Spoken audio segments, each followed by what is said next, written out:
Okay. You ready? Yeah. I'm ready, baby. Right. Let's We go. are fucking back with a new video. Kind of a relaxed video. Marvel Snap just dropped a balance update. I guess because after High Voltage, you're like, fuck it, everything is messed up now. Everyone is finding crazy combos. Everyone's using Klaw, so fuck Klaw. And we're gonna talk about really mad about the Klaw. Yeah, of course I am. I fucking love Klaw, and they dropped it down to a. We'll get to it later. Okay. Don't tease the ending. Yeah, it's like one of the last cards on the show. Really? Yeah, I only know the Storm one because I read it immediately, and then I was like, oh fuck it, save it. And the Klaw update. So Alex knows all the other ones. We'll just. All right, perfect. I mean, it's not the biggest over-the-air update, or this is an actual update, but a lot of cards got buffed, and some of the cards got nerfed that are going to turn into a buff of certain cards, especially Storm. I think Storm got the biggest buff here. You think it's a buff? So let's. I mean, okay. So let's just go right off the gate with Storm. I'm super excited about this card's update because they gave her 3 more power, but she technically is still a 3/5. So hear me out on this. So they said they updated Storm to be a 4/5 due to the whole Storm, War Machine, Legion play. Because with that, you just kind of don't let your opponent play on turn 6 because Legion will block every lane. I don't think you've experienced that yet, but it's one of my favorite decks to play because it's kind of like a fuck you. Yeah, it's my favorite because with current decks that were like in the play, like Black Panther, Wong, they have Artem Zola, they get fucked over. And if you play other cards like Ironheart, Sunspot, and Nebula, you have some power over there. So they updated Storm to a 4/5 because they wanted the tempo to be a little bit more balanced because they didn't want you to play War Machine on turn 4 and that fucks up everything. But in the last over-the-air update, they updated Zabu.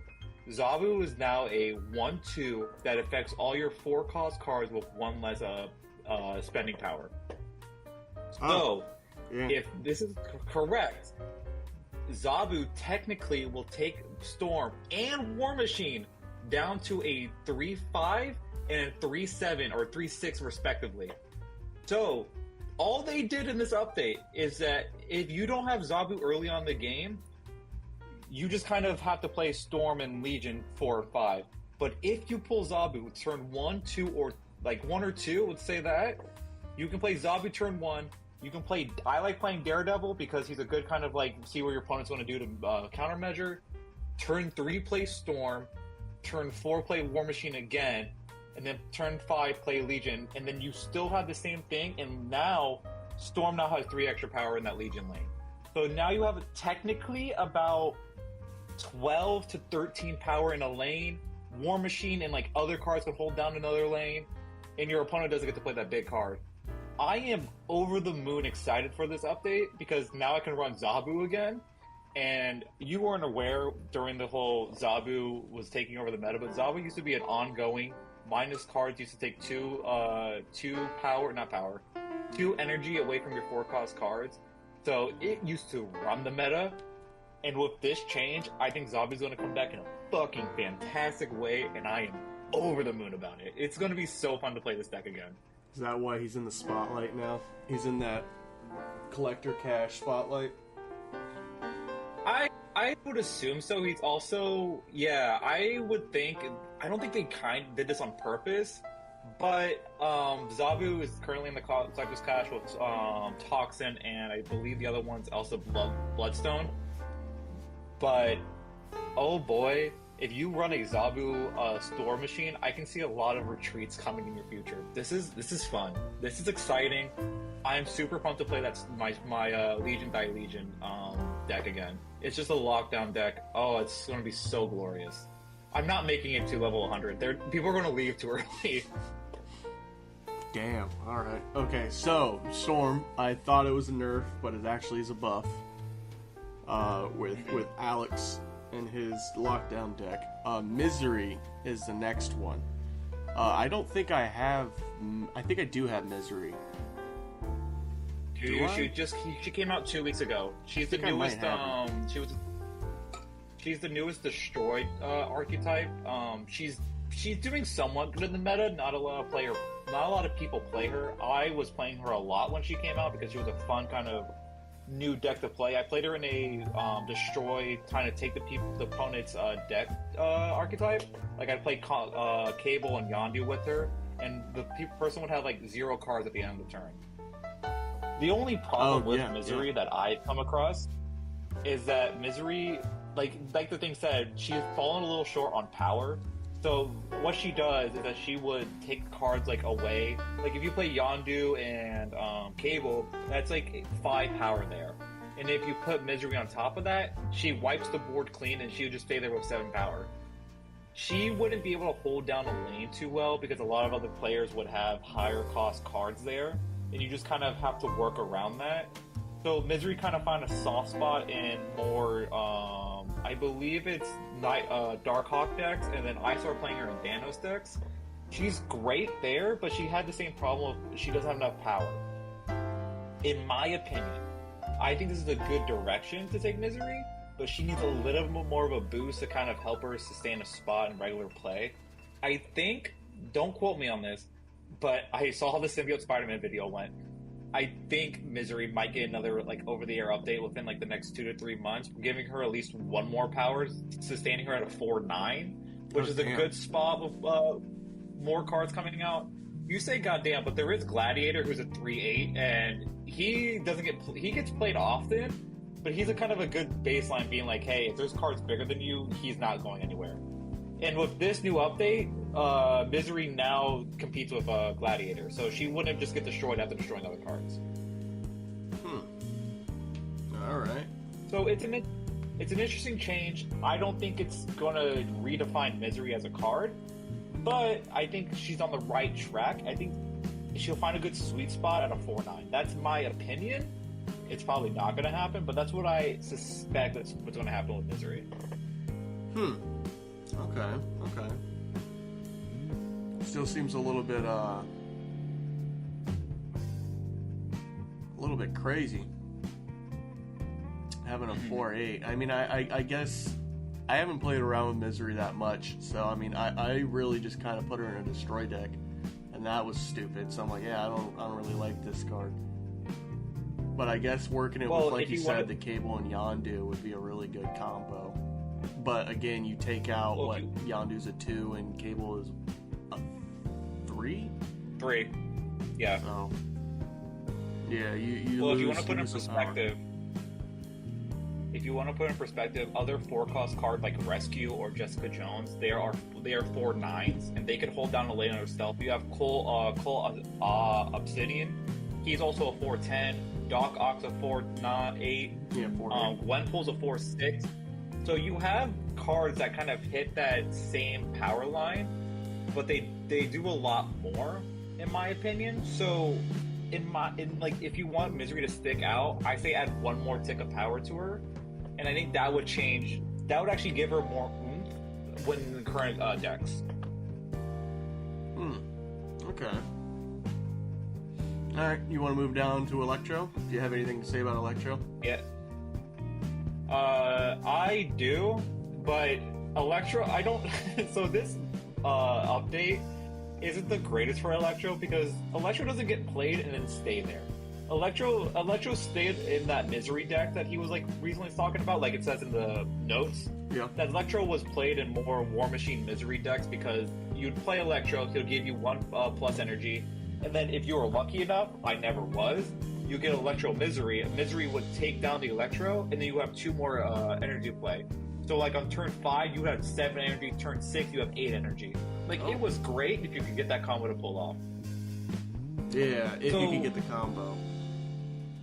Exactly, and God knows, if I could show you footage of me playing when Misery came out, Electro was in that first deck I played. I probably got that Electro Misery combo probably, let's be generous, 5 times. I went down so many levels trying to pull that combo off. But Electro's not a card you stick on the board for power. You stick them on there for curve and for you get more energy to play more cards. Electro is very common in Electro Galactus deck because he would play him turn 4, Galactus turn 6, Galactus turn 5, Null turn 6. That would win you a lot of lanes. So with this new change, I mean, he's probably a lot better with War Machine decks, like you said, but I don't see War Machine Electro decks in like my current pool. I'm sure he has some benefits up there, like having 5 energy early, you can probably pull out more. I can't even think of a good kind of 5 cost card you want to pull on turn 4, but he can do some power, but the 1+ energy doesn't do the best. That's just my opinion. I think he'll see some more play, but not the greatest. I think he'll just kind of stick into another misery deck. Yeah, apparently from like the notes saying, it's just saying like it's just really to make those fuck ups where that combo doesn't happen, just to make it a little bit more forgiving. And I'm like, okay, that's kind of a weird buff. You're just buffing it because it's like, yeah, we know it's a game of chance, and if you don't grab the specific card that you need for the combo, you just kind of shoot yourself in the foot for the next 3 turns. So, I mean, you kind of can, because, you know, it's only 1 card a turn, but if you have some pretty good cards in there, I mean, you might be able to do something with it. But so, I mean, I guess I understand, but it's one of those that I don't really care about. It's not really a change that I care about. Yeah, this is more of a, hey, you Electro fans, the like 5 of you that actually keep them on the board, here you go, here's one more power. It's not going to hold down a lane, but just kind of like a, hey, you know, we hear you, here you go. I mean, no. Alright, what were you thinking? I was saying, like, you could probably throw them in an ongoing deck, but then you kind of want to throw more cards down. So yeah, it's just kind of like, it has an ongoing, but I'm like, no, it would just kind of fuck up your ongoing. His ongoing, like, you play him to get rid of the ongoing. Like, you play him at like destroy deck. Like, a lot of people play him on I don't know the location name, but the one that destroys cards no matter where you are. That's where you play Electro. Death's Domain. Like, you get rid of him immediately. You do not want Electro on the board because he ruins a lot of tempo. Like, especially, I used to play him in a lot of 3-cost decks with Silver Surfer because I'm like, oh, you can put some power on him. But he just fuck up combos. That ongoing ability sucks ass so much where it's like, oh, okay. Yeah. All right. This is awful. There's not much you can do. What, turn 4, turn 5, turn 6? I'm trying to think, maybe like a Jubilee turn 4, but then you don't need that plus max, like the extra max energy for that. You can just do it on turn 4, and then hopefully you grab a decent card from that, turn 5. You'd have 1 extra, so I mean, I guess, maybe Ultron? Because I'm just trying to like grab more cards out. Like I'm trying to figure out like cards that would just like kind of help you, just instead of just playing 1 fucking card. But then again, that would fuck everything else up for you. Yeah. So again, Electro. It's good that he got 1+ power. It's for the few people that keep him on the board. Again, War Machine's pretty good with him because he lets you play anything, especially with like Infinite. But if you're playing a War Machine deck, you're playing the Storm deck. You're not playing him with Electro. That's my only thing. Like, I don't see Electro War Machine played that often, if at all. So it's an update. I mean, it's definitely a buff. I like, hey, Electro, I'm proud of you, but you're just gonna die again. Yeah, I'm still gonna kill you. Yeah, you're not making out of the hood. You're staying in there. I mean, it might be good for like a destroy deck with the 1 extra power. It'll give you 1 extra power on like a Venom. And then if you have Null, you get 1 extra power on Null. It's not a lot, but it's something. To do that, play Deadpool. Deadpool's a perfect kind of tempo card for that. Yeah. I mean, it's not a lot, but then you play Deadpool, you get a lot more out of Deadpool playing it early on. I mean, it has its benefits in destroy decks. Like, if you play I'm just talking about destroy decks now, but play Electro, then play Carnage, then you play Null turn 5, and then you play Artem Zola turn 6. That wins a lot of lanes. Yeah, so it's a common archetype because the Artem Zola will double the Null's power because you did destroy it technically. So that's 2 lands with the Null's double power. But we talked a lot about Electro, and I feel really bad because this card is because there's other cards on here that I think got better buffs. Yeah. So do you want to move past Electro for now? Yeah. We'll move past Electro. Let's go to Rock Slide. Do you have anything for Rock Slide? Okay, so I have a lot to talk about Rock Slide. That's why I wanted to move past Electro, because this card, I think, has had the craziest buff to nerf wave I've ever seen. Originally, I believe that Rock Slide was a 4/4, and I think he got nerfed because he kept on doing so well with Darkhawk. It says that Darkhawk decks are really great, they're really awesome. But with this, he kind of got nerfed down to 3/3 because he would have so much power on the stage. And then Darkhawk would also have so many power, and then you play Mystique. It was a mess. So they kind of put Rock Slide back to his original state a little bit. I think he's 1 or 2 power off. I don't originally remember because he's been 3/3 for a long time. But with this update, he's now back in range for Zabu, and I can go into the whole Storm thing again. But technically, he's a 3/5. They technically just gave him more power for Zabu to just put him down. So now you have a new run with this where you can get Core turn 1, Zabu turn 2, that buffs the Rock Slide into a 3/5. Put Rock Slide turn 3. You can play Master Mold if you're running a Ronin deck in there, or this is where I think this guy goes nutty. You can play Misery. You can put Misery on the same Korg and Rock Slide thing, and with those 2 cards, you just added 3 more drops to your hand. Put Darkhawk turn 5, I think he's still a 5 cost, and then put Mystique on turn 6. That just gave you so much more power than you would ever imagine, that I believe that Darkhawk decks are going to come back into a swing. I haven't seen them too often, but I've seen more plays with them with Misery. So I'm excited to see where this takes Rock Slide, because God only knows it's going to be so frustrating if I see a Korg, Zabu, Rock Slide, Misery output. That is going to give Darkhawk so much more power that I'm going to start running Super Scroll and a fucking Echo, because I'm not dealing with that shit anymore. The Darkhawk meta is awful. It ruins a lot of momentum, but I'm excited to see Rock Slide go back up to the power he was, but we'll see where he goes from here. I'm just gonna be really annoyed if I see the core Rock Slide Misery play. I'll just leave. I'm leaving games if I see that shit. Damn. Okay. So, in other words, Darkhawk is coming back. Not gonna be fun. Darkhawk's coming back with a lot more power. Yeah, he is going to hit harder now, and I'm a little scared. I might make that deck myself, because I'm now thinking of theory crafting. That Rock Slide buff might make me play a Darkhawk deck again. Huh. Okay. All right. Let's go to Shadow King. I mean, I kind of have a little bit to say about Shadow King. Not a lot. Do you want to go first? It's the same with Electro, but do you just want to go first? I mean, you added a little bit extra power, and I understand that they just kind of want you to play Shadow King more often, which is nice, I guess. But I honestly, I guess maybe it's just because of where I'm at. I'm a rank 51 at the time of recording this, and I don't see a lot of Agent Venom decks. So I mean, I guess it's just there for it's because right now where I'm at, it's mostly the Odin bullshit, the Odin Wong and White Tiger bullshit. So I'm glad that they're doing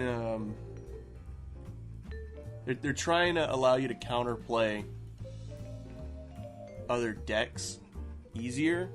Mm-hmm. But I personally don't see Agent Venom that often, so I'm just kind of it's nice in theory, but it doesn't really affect me at all. Even as someone who played Agent Venom pretty often for about a week and a half, I still didn't really see Shadow King. So, did you have anything to add to it? I'm on the same wavelength. I currently run Shadow King in my Danos deck because I think he's a good counter. He's a really good defensive card. We don't have too many defense cards out in the deck right now. Like, the only two I can think of is Shadow King and Valkyrie. And we don't... R.I.P. Valkyrie's one of my favorite cards in the game. If you haven't come across her yet, she sets all cards in that lane to 3 power. And Nice. It is amazing. So she's really good with Ant-Man and, like, some other stuff. But... Shadow King was a really good defense card. Like, he came out, I want to say almost a year ago now, and, like, no one really played him because he really didn't have enough to, like, defend. Like, he only stopped Sunspot and Nebula at the time.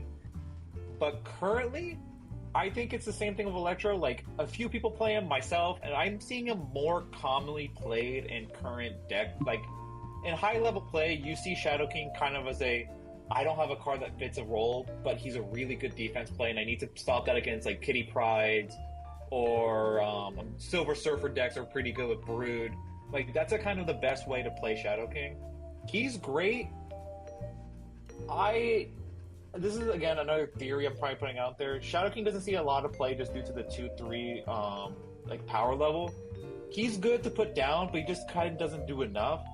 I am suspecting that maybe down the line, maybe like in a couple months, he might go down to a 1-cost card because not a lot of people play him, and I think he feels better on curve if he was a 1-cost card.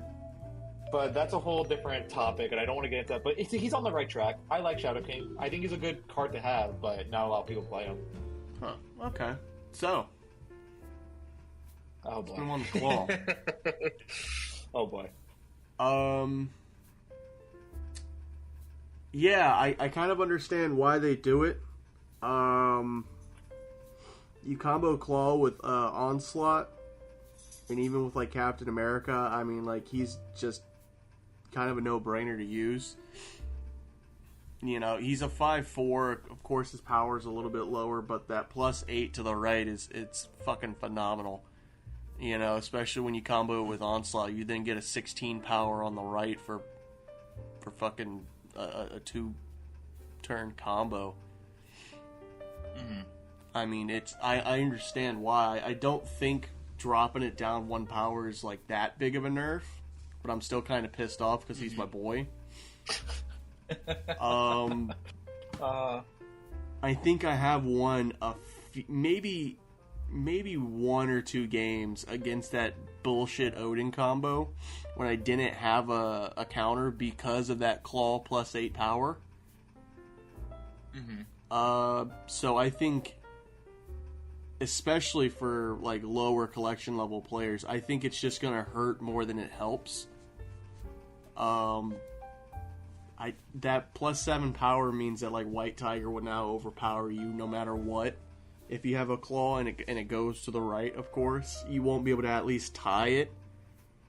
It just means that White Claw is better than you, which means that not White Claw, White Tiger. Yeah, it's officially. It like, just means you are now fucked. So if you don't win that mid lane, or if you don't win the lane with your Klaw and White Tiger in there, which will kind of be hard to do, considering there's also a fucking Odin that has too much power as it is, just in his card, like, power itself, not the ability. Like, I don't think you'll be winning games, especially early on, because Odin is a Series 1. Same thing with Klaw. It's just kind of like, it nerfs this without, like, dealing with the other problems. And I understand that once you actually do add some defensive cards, you can take out the Wong Tiger and Odin combo. But it seems like the reason why they did this was because it's a very strong card early on in the game. Mm-hmm. So, I mean, they don't understand, like, the newer players wouldn't understand to have a defensive card. So, if anything, this just means that those, like, newer players playing Klaw will just realize that it's a stupid move and you should just go with the Odin combo instead if you can. Right. You know, I agree with that. I'm not, like, fucking furious at it, It's just one of those where it's like older, like, because I can still make him work. I'm not gonna take him out of my decks. I still love Klaw, but it's just one of those where it's like, yeah, you're really hurting the newer players, not helping them. There's a reason why he's strong in the early game, you know. And if you learn, you'll understand that, like, hey, there will be a card that will not help you power wise on that lane. But if you set it up, it will help another lane, and you can kind of sacrifice that lane to help it out. I think it's more of a learning tool than an overpowered tool, and I don't know. It's just kind of weird. I know he was like +7 before, so I don't think it's gonna like really handicap him that bad. But like, still, I don't think it's necessary. This is coming from the #1 Klaw fan. Are you giving yourself that that title? Yeah, I am the #1 Klaw fan. I'm gonna get that tattooed on my back. I guess he was a 5. Oh God, if that's your first tattoo, I'm going to. Can I be there? Yeah. Can I watch that? #1 Klaw fan. Okay. I did not suspect. I did not think about low-level play Klaw, because I was just thinking like, oh, he's a bit of a nuisance. Like, you don't see him too often, but he is a sudden like, oh shit, I have 8 power and now I have to fucking fight against in high-level play. So I understand from my perspective, like, okay, I get why he got the nerf, but I didn't really suspect, like, oh, that really fucks over, like, White Tiger now has 2, like, I'm thinking, like, playing Onslaught with it, White Tiger now has 2 power above you, like, no matter what. Yeah. Like, and especially if they somehow get that Wong card earlier on, I'm not sure how they will, but if they can get it, you have no fucking counterplay. You know, because Zabu, yep. You might be able to, like, because I'm trying to think of like a low level collection, as in what I was 2 months ago. I did not have Cosmo. I did not even think about Cosmo. I did not have Echo. I didn't have Juggernaut. I didn't have, I'm trying to think of some defensive cards I have now. I just didn't have any of them. Echo's are pretty good defensive cards against Wong. Yeah, I didn't have any of them early on. And, because they just want to give you the cool offensive cards. You know, but I did have White Tiger, and I did have Odin. So it just fucks up the newer players, and that's exactly what they say in the notes too. Is they go, it has an outsized impact on newer players. So in the interest of diversifying the metagame, we're taking Klaw down a notch. But because you do that early on, you're no longer diversifying the metagame. Now everyone early on will just play White Tiger, Odin, and maybe Wong if they get it, until they get to that group of people that have those defensive cards and will just fucking play them against them. You know, it doesn't diversify the metagame at all, especially for the lower level, because that's all they're saying right now. Is they're just saying that it's not a completely broken card, just early on it's a broken card. And it's like, because there's other broken combos that you can get very early on that a new player will not be able to counter.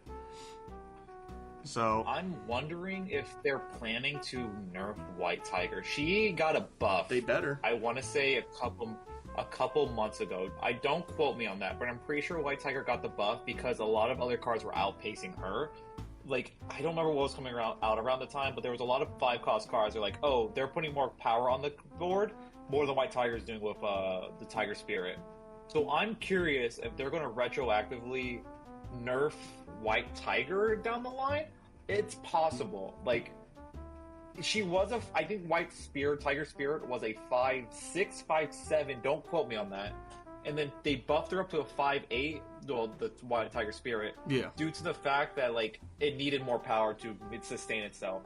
So with this Klaw nerf, I think White Tiger is probably on the chopping block soon. Hopefully. I say give it, like, January, February next year. That's probably where they're going to be like, White Tiger's got to go. They need to fix it, because, like, I'm only like at 1,000 collector level. I understand the lower collection level like gameplay, and it is just dominated by like Odin and White Tiger. Even just that alone will win you a lot of games, because then now you have to try and deal with 16 power on top of having 9 power on your original lane. You know, because I think Odin's a 6'8". Right.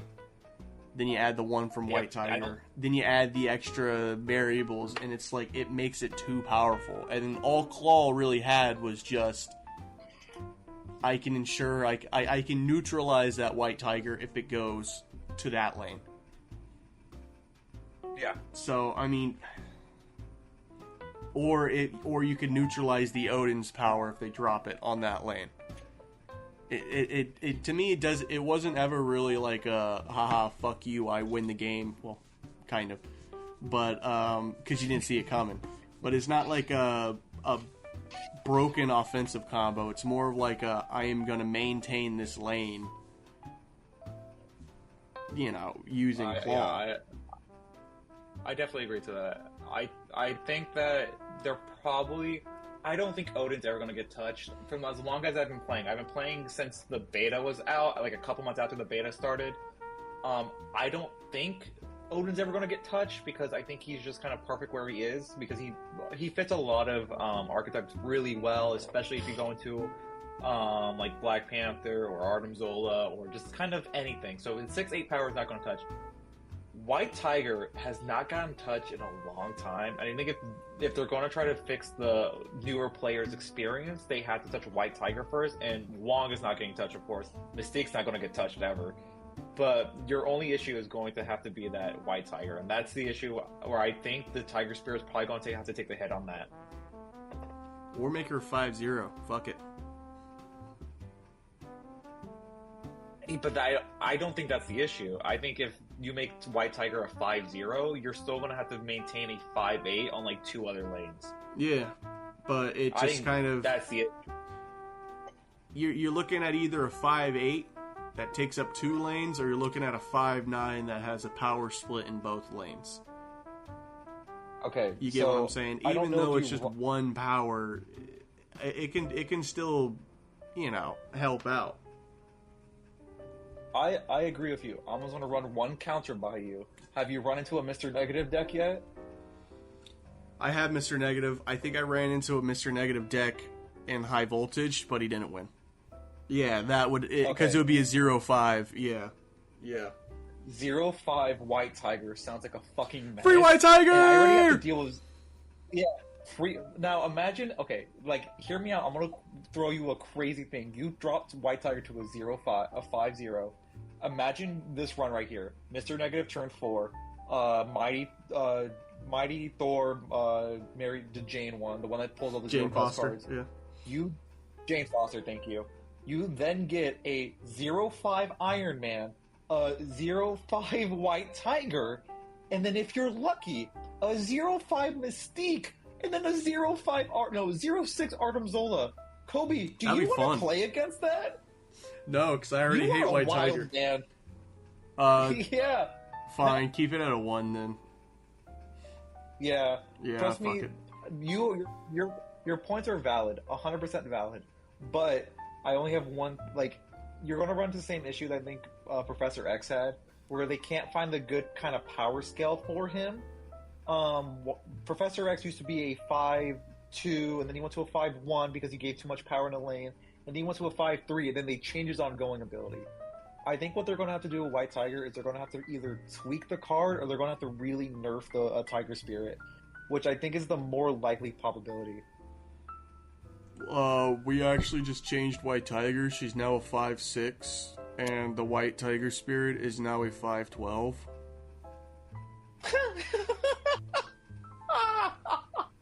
And she has another ability where if a Wong and or Odin is in the lane, you get to trigger your on reveal again. So you get to trigger it like 6 times. I think it would be a really cool balance change. Bro, I can already see the email you typing up the second dinner being like, hey, fuck you guys. I'd be like, I want a refund for everything I've spent in this fucking game. White Tiger is ruining your experience. I did not suspect... This is a whole nother topic, and this will make this video 15 more minutes. But I'll save it for when we have another just kind of chill talking session. But I did not suspect White Tiger to take over the beginning metagame so heavily. Because I didn't play it that often. I was running a Jessica Jones because I believed it gave more power. Yeah, So it's bad, man. Maybe people It's are just bad. smarter than me.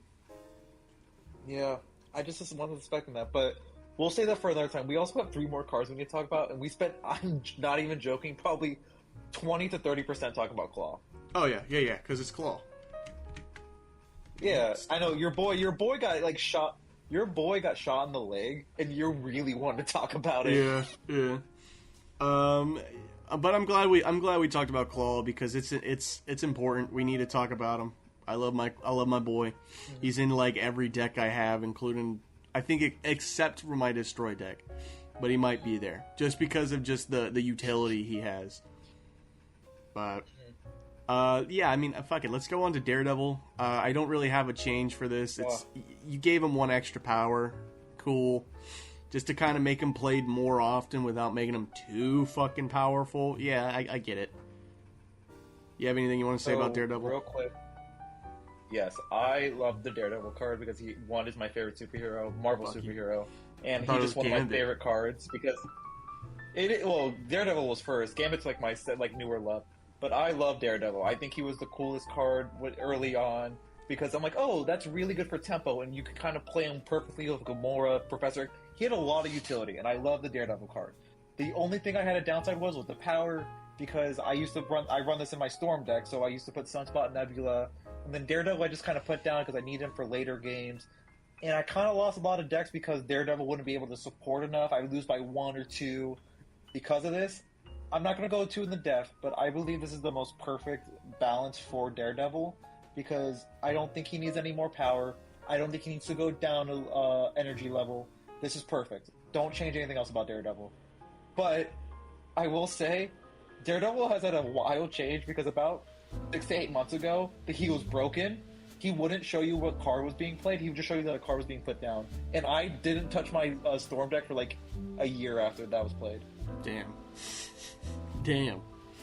So I'm happy Daredevil's back. I'm going to play my Storm deck as soon as we're done recording. Nice. But my boy is back, and I'm so happy. I'm so happy Daredevil's back. All right, Meek, do you have anything to say? Just buffing discard decks? Yes. So, this is going to be quick. This is going to be quick and easy. Meek, I believe, is going to see a huge amount of play coming up because he's going to be a 1-7, 1-9, depending on what happens with Scorn. I believe Scorn's going to get buffed. Like, I'm assuming, like, she's going to give 1 power soon because she is, hard in the metagame. Yeah. But she's not bad. She's just very interesting. I can see, like, she's good with... Okay, whatever. I don't want to get into the whole Scorn thing. I don't think she's decisive, but she's very hard to play against because she does get put onto the board, but you can't really stop people from just keep playing Gambit or MODOK or just running a lot of discard decks, and then there you go, destroying that Scorn a bunch of times, and then you put, like, 2 power across the board evenly, and then you hit the Dracula that gets 2 more power and then hits, like, a 1/10. A lot of shit. Really good card. I just think it's a small nerf. When Scorn first came out, Meek was the first card I saw played in this deck, which is very interesting to move things around. So giving Meek 1 more power is not the great, like, not going to change Meek the greatest way, but I think in the right turn, he's going to be fantastic in the new Scorn decks. I think it's going to be perfect to kind of move power around if you have Morbius down holding down the lane, Dracula holding down the lane, and you kind of put Meek down in a blend that was... You thought you need to fight, but no longer need to. Now move Meek over to, like, guess the right lane. He can hold it down with Lady Sif and Swordmaster and, like, Moon Knight. Meanwhile, Morbius and Dracula can hold down the lane itself. It's great. I think this is a wonderful change for Meek. Yeah, we're not going to get into this. We're not going to get into this conversation, but I would just like to throw out that idea or this question: what card do you think Meek is going to replace in a traditional discard deck now? Depends on what you mean by a traditional discard deck, because that term has changed 5 different times. Yeah. I used to run the MODOK Hella discard deck, which was really fantastic. I really liked that deck, and then it kind of got destroyed when the -3 power came introduced. MODOK got kicked out for more of a Hellcal Luke switch. If I have to put out a card now, I don't play Swordmaster. I think he's a fantastic 3/7. He's really good for power. But if you want to play of a more of like a on offensive discard deck, you put Gambit in that slot, or you put Moon Knight in that slot, and you put Stature down because you get that 1/7. I think this is my opinion, but get rid of Swordmaster and put Meek in there. He's really good if you need to move him. If the tempo's right. Hold on, I'm only saying this if like you pull him round 1, really good, and you get every card to pull out correctly, fantastic. If you don't, you just have a 1/1 Meek, turn 6, and you're just gonna sit there and scream your fucking eyes out. Shit! So, yeah. Meek is good, but he needs to be played turn 1. If not, you're just sitting there and you're like, this is it. So there's no winning. What you're saying is that Meek is going to be a good card, but you don't see it like being like a blade, where like if it's not in your discard deck, you just got fucked up. I don't see it replacing like the main things like Lady Sif, Morbius, Blade, hella depending on what discard deck you're playing. He's not getting rid of MODOK, he's not getting rid of Apocalypse. I'm saying, like, if you run a Moon Knight, if you run a Silver Samurai, one of my favorite cards, by the way. I love playing Silver Samurai. Or if you're playing... He's awesome. But if you're playing one of those cards, like 4-cost cards, and you kind of are like, the tempo isn't working out, replace him for a Meek. I think he's really good early game. But he might... This is the only downside. He might fuck up with, like, if you're playing him and, like, scoring together, and he doesn't fucking hit the right tempo, he might hit Silver Samurai, or he might play something else that discords the Meek besides this, besides the scorn. So it depends. I think it's good. I just don't think he'll be played that often. I might throw him into a discard deck. Okay. And last but not least, Typhoid Mary. When I first read this, I thought there was a typo, but no, I understand it now. So, do you have thoughts? I have thoughts. No, I don't really have thoughts. I mean, it's just pretty much what the notes say. It's like, oh yeah, you could play her with Scar. That's cool. But I don't. So I think I've seen Scar played like 4 times, and all 4 of those was in high voltage. Yeah, we don't see Scar that often, just due to the fact that, like, not a lot of people have a place to put Scar, because it's getting 10 power before turn 6, and you get, like, a 2/11 Scar is very hit or miss. I do think this buff is really good for Typhoid Mary, because it's funny it says Sauron decks. I don't see any Sauron decks recently, because I think they hit Red Skull recently, and everyone's like, oh, I don't want to play Sauron anymore. But with this new update to Typhoid Mary, I don't have a theory crafting deck in mind at the moment, but I do believe this gives a lot more power to Scar being played, because if you kind of hit this turn 4, and I'm thinking like Nomura or just another card you can buff up turn 5, you can, honest to God, play Scar pretty easily turn 6. Like a 2/11 Scar on turn 6. That'd be nice. I don't have any full proof of this yet, but if you kind of hit the right combo and you kind of hit the right cards, I think Nomura is going to be the biggest, like, emphasis on this. Like, imagine if you hit this a 4/10 and then you hit Nomura on it, making it a 4/15. That's pretty damn good if you have no other cards there. You have to watch out for Shang-Chi and, like, other cards. But you just kind of put it down to put down Scar and shit, which is great. I think this is awesome. I don't think you have to rely on Luke Cage to protect you from putting down Typhoid Mary now. Okay. Well, all right. I think that's been a great conversation regarding the 10/24, October 24th, 2024 balance changes. That was so much talking. It was a lot of talking. But I kind of like it. It wasn't as crazy as the last balance change with, like, oh my god, not Agent Venom, but Symbiote Spider-Man. That was a lot of Klaw. Yeah, a lot of Klaw. I love me some Klaw. Yeah, Klaw. So, yeah, I think we've said everything we want to say. Oh my god. Does this change the meta drastically? I think it changes. I'd say the only thing it changes is the low-level meta. Low-level meta's changed horribly now. I think that's really the only... Oh, and Storm changes it as well. Storm and Klaw, I guess the two biggest... Storm's the biggest winner, Klaw's the biggest loser. Do you agree, or do you think there's another biggest winner or loser? He cut out. I don't know if he's still recording this or not. He just cut out completely. I'm shocked. It went through that whole video, and now it's cutting out. Alex? Oh. Sir? I'm glad we got through that video, though. I don't know if he's going to put this in the cut or not, but... Well, all right. That's been an episode. We'll see y'all in the next one. Bye, sexies.